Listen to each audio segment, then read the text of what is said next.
Hello guys, welcome to Upskill. My name is Nitin Verma. I have done BTech from Delhi Technological University.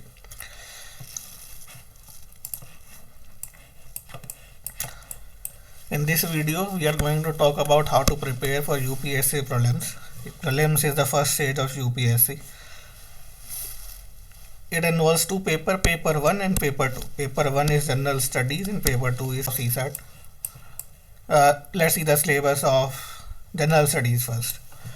General studies का syllabus कुछ इस तरीके का है। Current event of national and international importance, history of India and Indian national movement, India and world history, Indian polity and governance, economic and social development, key issues of environment, ecology, biodiversity and climate change and general science.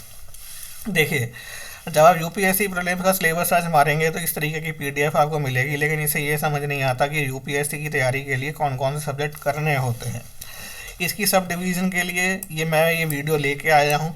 पहला topic था history. History में 5 component होते हैं: ancient, medieval, modern, art and culture and post independence India. एक और component होता है history का world history. World history primarily mains में पूछी जाती है, इसलिए उसका प्रीलिम्स में वेटेज कम होता है।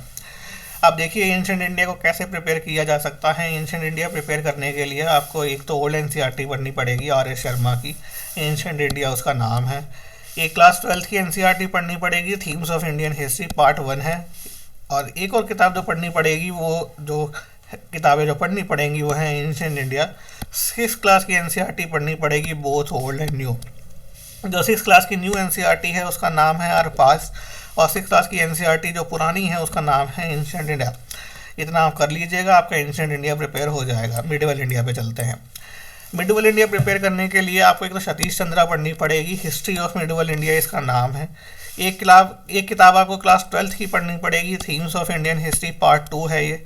क्लास 7th की आर पास पढ़नी पड़ेगी, क्लास 7th की ओल्ड एनसीईआरटी पढ़नी पड़ेगी। अब पढ़ें तो ये अच्छा है, ओल्ड एनसीईआरटी को छोड़ भी सकते हैं, लेकिन कई बार इनमें से छोटी छोटी ऐसी चीज़ें हैं जो बॉक्सेस में बना के दी हुई हैं और पेपर में डायरेक्टली आ जाती हैं। बेसिकली टर्मिनोलॉजी जिसमें मेरा फोकस था। पोस्ट इंडिपेंडेंस इंडिया करने के लिए आपको क्लास 12th की पॉलिटिकल साइंस की एनसीईआरटी करनी पड़ेगी, उसका नाम है politics in India since independence. अगर आप थोड़ी सी और डिटेल में जाना चाहेंगे तो आप brief history of modern India, spectrum की किताब आता है, इसका नया एडिशन है। इस किताब में कुछ चैप्टर ऐड कर दिए गए हैं। किताब पहले से बेहतर कर दी गई है, नए एडिशन में आप इसे फॉलो कर सकते हैं।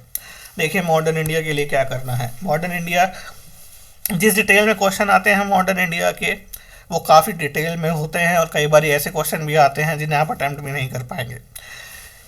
ओवरऑल हिस्ट्री में से 20 क्वेश्चन आएंगे। 20 में से 8 to 10 question around modern India के आएंगे। मॉडर्न इंडिया में से 2-3 क्वेश्चन तो ऐसे होंगे जो काफ़ी डिफ़िकल्ट होते हैं, बाकी अटैम्प्ट किए जा सकते हैं। एक दो क्वेश्चन को छोड़ दिया जाए, बाकी के जो क्वेश्चन हैं उन्हें अटैम्प्ट करने के लिए आपको क्या करना चाहिए। क्लास 12th की एनसीईआरटी पढ़िए, बिपिन चंद्रा, मॉडर्न इंडिया उसका नाम है। दूसरी किताब है Spectrum, a brief history of modern India. इन दोनों किताब को करने के बाद जब आप क्वेश्चन पेपर देखेंगे तो आप कुछ ऐसे क्वेश्चन पाएंगे जो थोड़े सिलेबस के बाहर होंगे। उन किताब को कैसे कवर करा जाए, उन किताबों को कवर करने के लिए आप टीएमएस की किताब कर सकते हैं। सोनाली बंसल और सनील त्रिपाठी उसके ऑथर हैं। टीएमएस की ये किताब है मॉडर्न इंडियन हिस्ट्री, उसका नाम है। इतना करने के बाद अगर आप थोड़ा सा टाइम ज़्यादा निकाल सकें तो क्लास 8th क्लास की एनसीईआरटी आर पास, क्लास 8 की एनसीईआरटी ओल्ड एनसीईआरटी उसे भी करें, और क्लास 12th की themes of Indian history part 3 कर ले। पार्ट 3 इतना कर लेंगे तो आपका सफिशेंट अमाउंट में मॉडर्न इंडिया प्रिपेयर हो जाएगा। आर्ट एंड कल्चर पे आते हैं। देखिए आर्ट एंड कल्चर एक ऐसा टॉपिक है जिसका कोई एंड नहीं है। आर्ट एंड कल्चर के क्वेश्चन अटेम्प्ट करने के लिए आपको an introduction of Indian art part 1, ये एनसीईआरटी है, ये करनी पड़ेगी। Indian art and culture by Nitin Singhania की किताब आती है, ये आपको करनी पड़ेगी। जब आप ये दोनों चीज़ें कर लें तो एक और सोर्स जिस पे आप जा सकते हैं वो है सीसीआरटी की वेबसाइट। ये मिनिस्ट्री ऑफ कल्चर की वेबसाइट है, इसका नाम है ccrtindia.gov.in। इस साइट पर जितनी भी इंफॉर्मेशन दे रखी है वो मार्केट में एज अ PDF अवेलेबल है, आप उसे डाउनलोड कर सकते हैं और वो मार्केट में भी अवेलेबल है, तो आप उसका प्रिंट आउट बाय भी कर सकते हैं। ज्योग्राफी के लिए कैसे प्रिपेयर किया जाता है, ज्योग्राफी प्रिपेयर करने के लिए आपको 11th एंड 12th की 4 NCERT करने की ज़रूरत है। उनका नाम है India people and economy, fundamental of human geography, fundamental of physical geography and India physical environment. ये 4 NCERT करने के बाद एक किताब जो करने की ज़रूरत है वो है GC लियोंग। किताब का नाम है certificate of physical and human geography. अगर आपको ये NCERT पढ़ें और आपको समझ आ जाए तो बहुत अच्छा है, लेकिन अगर आपको समझ नहीं आता और आपको थोड़ी बेसिक अंडरस्टैंडिंग की ज़रूरत है तो आप 6th से लेकर 10th क्लास की NCERT भी फॉलो कर सकते हैं। आप इतना करिए, बेसिक से चालू हुई है, आपको समझ ज़रूर आएगा। उम्मीद करता हूँ आपको समझ में आएगा। पॉलिटी और गवर्नेंस। पॉलिटी और governance is one of the most scoring part of the UPSC। इसे प्रिपेयर करने के लिए आप class 11 Indian constitution at work पढ़ सकते हैं। इंडियन पॉलिटी की एक किताब आती है वह लक्ष्मीकांत। ये किताब वन स्टॉप सोल्यूशन है UPSC प्रिपरेशन के लिए जब पॉलिटी की बात आती है। एक सप्लीमेंट्री रीडिंग में आपको सजेस्ट करना चाहूँगा Indian constitution bye DD Basu, पर यह किताब ज़्यादातर मेंस में काम आती है। इसमें जो बातें लिखी हुई हैं वो प्रीलिम्स के लिए भी इंपॉर्टेंट है, लेकिन अगर आप लक्ष्मीकांत करते हैं और आपको समझ आ जाती है और प्लस आपने NCERT के साथ उसे सप्लीमेंट किया हुआ है तो इतना मोर देन सफिशिएंट पढ़ना चाहिए आपके पॉलिटी के क्वेश्चन करने के लिए। आगे चलते हैं। इकोनॉमी। देखिए, इकोनॉमी एक ऐसा सब्जेक्ट है जिसमें आपको गाइडेंस की ज़रूरत पड़ सकती है अगर आपका बैकग्राउंड नहीं है तो। इकोनॉमी करने के लिए आप क्लास 11 की NCERT इंडियन इकोनॉमिक डेवलपमेंट पढ़ सकते हैं। क्लास 12 की NCERT आती है मैक्रो इकोनॉमिक्स की और माइक्रो इकोनॉमिक्स की। माइक्रो इकोनॉमिक्स की NCERT इतनी ज़रूरी नहीं है जितनी मैक्रो इकोनॉमिक्स की NCERT ज़रूरी है। इतना करने के बाद आप मुरनाल के नोट्स पढ़िए या फिर श्री राम के नोट्स पढ़िए। मुरनाल के वीडियो लेक्चर भी नेट पर अवेलेबल हैं, आप उन्हें भी देख सकते हैं। देखिए, एक टॉपिक जो बचता है वो है स्कीम का टॉपिक। स्कीम वेरियस सेक्टर पर डिपेंड करती हैं, कई सारे डोमेन के अंदर कवर होती हैं, लेकिन मैंने उसे बेसिकली इकोनॉमिक के पोर्शन में रखा है।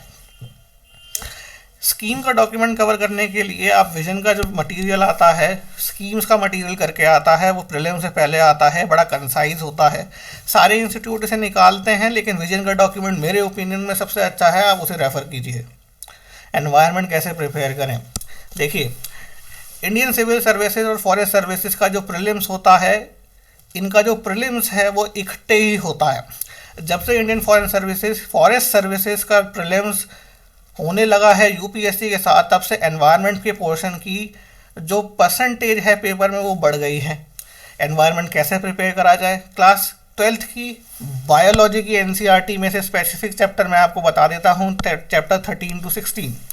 चैप्टर 13 का नाम है ऑर्गेनिज्म एंड पॉपुलेशन, चैप्टर 14 का नाम है इकोसिस्टम, चैप्टर 15 का नाम है बायोडाइवर्सिटी एंड कंजर्वेशन, चैप्टर 16 का नाम है environmental issues.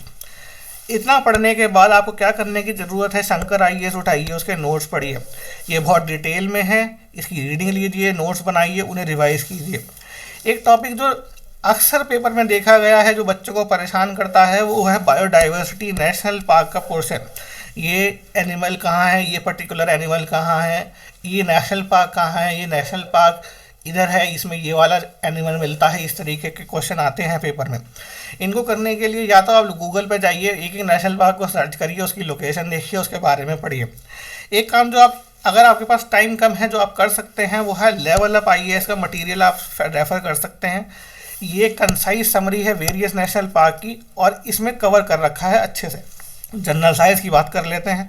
General size cover करने के लिए आपसे 6th क्लास से लेकर 10th क्लास तक की NCERT आपको करने की ज़रूरत है। क्लास 11 एंड 12 की NCERT सिलेक्टिवली करनी चाहिए। 6 से 10th क्लास की NCERT कर लेंगे तो बहुत हद तक कवर हो जाएगा। एक टॉपिक जो आपको कवर और करना है, एक किताब जो आपको और कवर करनी है वो है science and technology by Ravi P Agrahari. कुछ टॉपिक के नाम बताना चाहूँगा जो पेपर के पॉइंट ऑफ व्यू से इम्पोर्टेंट है। Biofuels, renewable energy, nuclear energy. Nuclear energy बहुत बड़ा टॉपिक है, इसमें पढ़ना क्या है, type of reactor, history of Indian nuclear programme. Space पढ़िए, स्पेस टेक्नोलॉजी के बारे में पढ़िए, ISRO के बारे में पढ़िए, टाइप्स ऑफ ऑर्बिट के बारे में पढ़िए, सैटेलाइट लॉन्चिंग सिस्टम के बारे में पढ़िए, टाइप ऑफ सैटेलाइट के बारे में पढ़िए और कुछ करंट अफेयर से रिलेटेड टॉपिक्स हैं जैसे नाविक और GPS। नेटवर्किंग और प्रोटोकॉल पढ़ना पड़ता है, इंटरनेट ऑफ थिंग्स एक हॉट टॉपिक है, आईसीटी बेस इश्यूज पढ़ने पड़ते हैं, cyber security, defence technology, types of missiles इसमें एक इम्पॉर्टेंट टॉपिक है, artificial intelligence, robotics, intellectual property right issues, universe and particle physics, gravitational wave जैसे इसमें एक अच्छा टॉपिक है, बायोटेक्नोलॉजी, डीएनए क्या है, आरएनए क्या है, जीन क्रिस्पर टेक्नोलॉजी क्या है, 3 पेरेंट बेबी क्या है, डिजीज एंड इम्यूनाइजेशन का पोर्शन भी आपको करना चाहिए। कोरोना का टाइम है तो ये पोर्शन इम्पॉर्टेंट हो जाता है। आप एक काम कर सकते हैं, आप पास ईयर के पेपर रेफर कर सकते हैं, उससे आपको रफ आइडिया लग जाएगा किस डोमेन से क्वेश्चन आते हैं और कौन सा टॉपिक कितनी हद तक किया जाना चाहिए। एक तो जरूरी, बहुत ज़रूरी पोर्शन जो अभी तक कवर नहीं हुआ है वो है करंट अफेयर्स का टॉपिक। करंट अफेयर्स कैसे प्रिपेयर किया जाए, मैं आपको सजेस्ट करूंगा आप हिंदू न्यूज़पेपर डेली पढ़िए, इंडियन एक्सप्रेस भी पढ़ लेते हैं तो अच्छा है, दोनों न्यूज़पेपर करते हैं बहुत अच्छा है, लेकिन अगर दोनों में से एक न्यूज़पेपर पढ़ना है तो हिंदू न्यूज़पेपर पढ़िए क्योंकि पेपर हिंदू न्यूज़पेपर से आता है। इसके बाद क्या करना है, विजन का करंट अफेयर मटेरियल आता है उसे करिए, पीटी 365 का मटेरियल आता है, वो बेसिकली मंथली मटेरियल की एक सब्जेक्ट वाइज समरी होती है, सब्जेक्ट वाइज आता है पीटी 365, इसे आप कर सकते हैं। योजना कुरुक्षेत्र की समरी वाजीराम निकालता है, इनकी साइट पर रेडिली अवेलेबल है, आप उसे डाउनलोड करके प्रिंट आउट दे सकते हैं, उसे पढ़ सकते हैं, मार्केट में भी अवेलेबल है। 2 मैगजीन जो मैं रेफ़र करना चाहूँगा आपको, अगर इनकेस आपके पास टाइम ज़्यादा है, अगर टाइम पास कम है तो ना पढ़िए, अगर पढ़ सकते हैं तो साइंस रिपोर्टर और एनवायरनमेंट के लिए डाउन टू अर्थ नाम की एक मैगजीन आती है, उसे आप पढ़ सकते हैं, या फिर इनकी समरी पढ़ लीजिए, वो भी अच्छा होगा। टेस्ट सीरीज़ कौन सी करें, मेरे ओपिनियन में विजन आईएएस और इनसाइट की टेस्ट सीरीज सबसे अच्छी है। इन दोनों इंस्टीट्यूट की अगर आप टेस्ट सीरीज कर लें बहुत अच्छा है। अगर आप एक इंस्टीट्यूट की करना चाहते हैं तो विजन और इनसाइट में से कोई सी भी चुन सकते हैं। एक टेस्ट सीरीज मार्केट में और आती है, वो भी अच्छी है जीएस स्कोर की, और वाजीराम के फुल लेंथ टेस्ट भी देख लेना, वो भी अच्छे होते हैं। टेस्ट सीरीज लगाने की इंपॉर्टेंस ये होती है कि पेपर में जब आप की तैयारी कर रहे हैं तो आपके पास बहुत सारी इन्फॉर्मेशन होती है। इन्फॉर्मेशन की क्वेश्चन के फॉर्म में किस तरीके से पूछी जा सकती है, इसके लिए टेस्ट सीरीज ज़रूरी है। एग्ज़ाम सेटिंग में क्वेश्चन कैसा आएगा वो आपको टेस्ट सीरीज से ही पता चलेगा, और एक बार आप टेस्ट सीरीज कर लें तो आपको पेपर देते समय ऐसा लगेगा ही नहीं कि आप पेपर दे रहे हैं। पेपर 2 की बात करते हैं, पेपर 2 का नाम है सीसेट। इसका सिलेबस है English comprehension, logical reasoning, decision making, mental ability, basic numeracy, data interpretation. इसमें 80 क्वेश्चन आते हैं, 200 नंबर का ये एग्ज़ाम है। 35 अराउंड क्वेश्चन इंग्लिश के आते हैं, बाकी मेंटल एबिलिटी के आते हैं। इंग्लिश का लेवल बहुत अच्छा कर दिया गया है, मेंटल एबिलिटी के क्वेश्चन किताबों से नहीं आते बल्कि एक मेंटल एबिलिटी का टेस्ट है वो। इसको प्रिपेयर करने के लिए सबसे अच्छा जो सोर्स है वो है पास्ट ईयर पेपर। कॉम्प्रिहेंशन की तैयारी बहुत अच्छे से करिए, इसे ग्रांटेड मत लीजिएगा। रिसेंट ईयर्स में देखा गया है कि कॉम्प्रिहेंशन में कई बच्चों के क्वेश्चन गलत हुए हैं। पास्ट ईयर के पेपर के अलावा आप सीसेट की तैयारी के लिए विजन या इनसाइट की टेस्ट सीरीज रेफर कर सकते हैं, वो भी अच्छी है। इस वीडियो में इतना ही। The end. Thanks for watching. Do like, share, subscribe to our channel Upskills. Regard. Thank you.